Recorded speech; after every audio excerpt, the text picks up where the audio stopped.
Hello guys, ubu ngubu tugiye kureba uburyo ki ushobora kwiteganyiriza cyangwa se ukaba wakiteganyiriza muri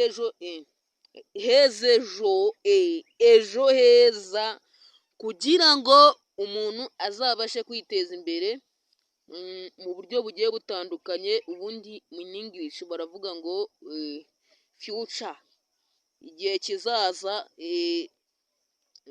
Hanyuma ukaba wakiteganyiriza cyangwa se ukaba wakizigamira, reka tubivuge mu kinyarwanda gisesuye, ukaba wakizigamira cyangwa se ukazigamira uruzingo rwawe, ukazigamira umwana wawe uzabyara kugira ngo azaze yiteza imbere, niyo we wagwengera azasigare afite ikimurera 5 kuri 5. Ibyo bintu bahora babidushishikariza Abanyarwanda ndetse n'igihugu muri rusange kugira ngo ibintu bikomeze bibe show fresh 5 kuri 5.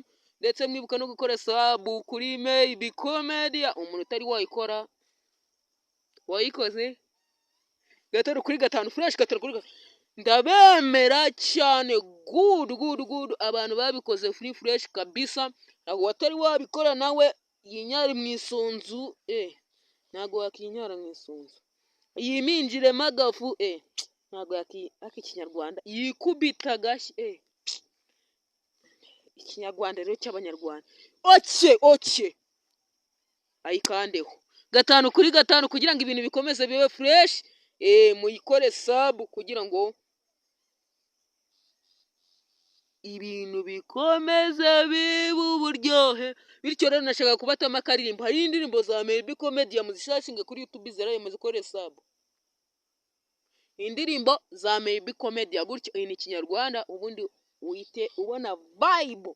5 kuri 5 Maybe, abatazi kubyandika i na ba fresh. 5 kuri 5 Comedy, kora search ubona vibe, sub, comment, share fresh. 5 kuri 5 ibintu bikaba uburyohe fresh. 5 kuri 5 ibindi tuzaba tubiganira ubutaha. Ndabemera kandi ndabakunda. 5 kuri 5.